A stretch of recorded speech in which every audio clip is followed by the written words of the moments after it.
एक समय की बात है। चित्रपुरा नामक गांव में एक गरीब लकड़हारा रहा करता था। वह जंगल में लकड़ियां काट कर अपने परिवार का पेट भरा करता था। हर रोज की तरह ही एक रोज जंगल में लकड़ियां काट रहा था कि तभी तेज तेज से घोड़े की दौड़ने की आवाज सुनाई देती है। फिर वह सामने देखता है कि दो आदमी उसकी तरफ ही आ रहे थे। फिर वह दोनों घोड़े से नीचे उतरते हैं और बोलते, अरे भाई, इस नक्शे को देखकर बताओ ये जगह कहाँ पर मुझे मिलेगी। भाई इस नक्शे के हिसाब से काली पहाड़ी के पीछे जो जंगल के उस पार है वहाँ का नक्शा ये बता रहा है। अच्छा भाई, इस रास्ते को क्या आप मुझे बता सकते हैं कैसे जाना होगा? भाई आपको इस रास्ते से जाना होगा। फिर उसके बाद में आपको जंगल के उस पार एक गांव मिलेगा जहां से आप दोनों सीधे ही जाएंगे। एक पहाड़ दिखेगा जहां पर एक थोड़ी दूर पे जाने के बाद एक गुफा दिखाई देगा। आप दोनों को उसके अंदर जाना होगा। भाई इधर आना, तो तुमसे कुछ बात करना है। देखो भाई, ये देखने में तो बहुत होशियार और पहलवान लग रहा है। हम दोनों इसे क्यों ना अपने साथ ले चले, हमारा काम भी हो जाए और फिर बाद में सोचेंगे इसका क्या करना है और क्या नहीं करना है। देखो भाई, तुम क्या हम दोनों के साथ चलना पसंद करोगे? हम दोनों खजाने को ढूंढने जा रहे हैं। जो खजाना मिलेगा हम तीनों आपस में बांट लेंगे। फिर चंदन थोड़ी देर सोच में डूब जाता है और सोचने लगता है, अगर जो यह खजाना मिल गया तो मेरी सारी गरीबी दूर हो जाएगी। भाई मैं आपके साथ चलूंगा क्योंकि मैं बहुत गरीब हूँ, मुझे पैसों की सख्त जरूरत है। फिर वह जंगल के रास्ते खजाने को ढूंढने चल देते हैं। फिर उन्हें चलते चलते काफी देर हो जाती है। तभी उन्हें सामने वही गांव दिखाई देता है जो नक्शे में दिखाया जा रहा था।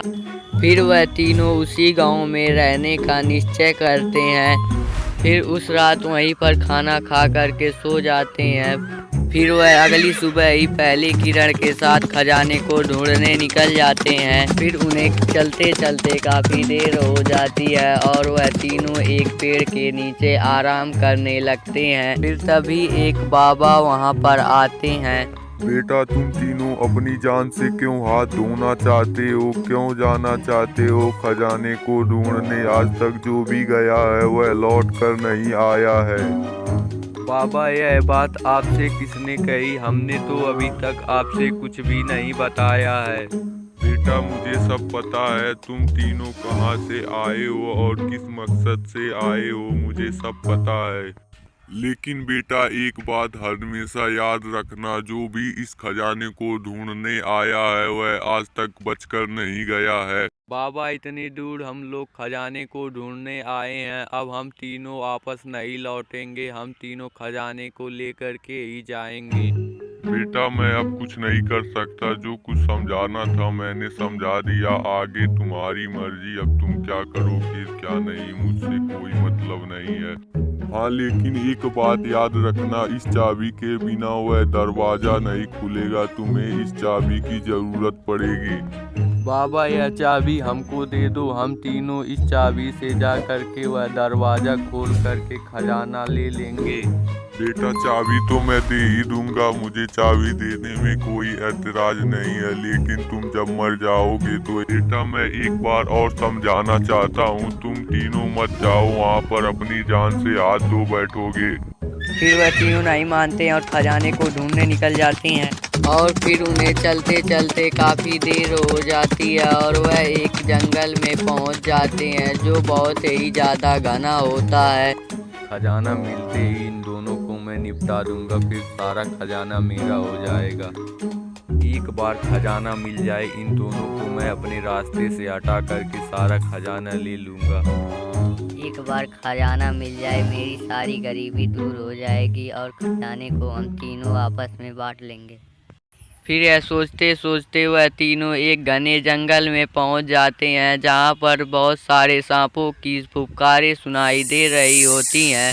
यह देखकर के तीनों बहुत घबरा जाते हैं।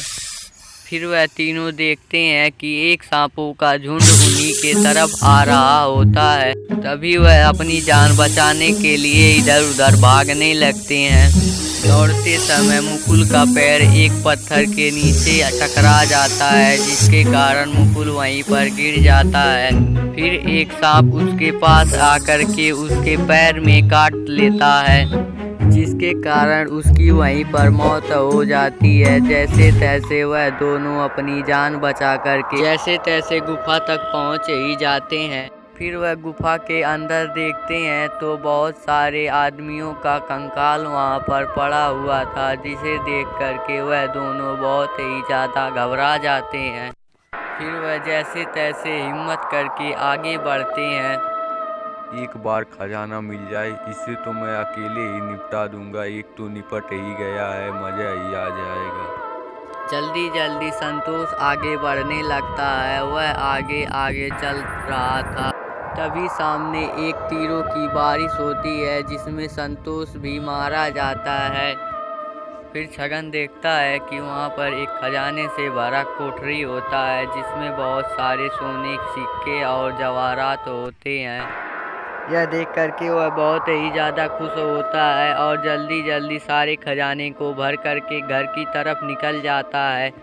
उन दोनों भाइयों की मौत हो गई, उनके परिवार की कैसी हालत होगी पता नहीं। मैं उन दोनों भाइयों के परिवारों को कुछ सोने के सिक्के दे देता हूँ, जिनसे उनका भी भला हो जाएगा। फिर यह सोच करके वह घर लौट जाता है और उन दोनों के परिवारों को ढेर सारा सोने का सिक्का देता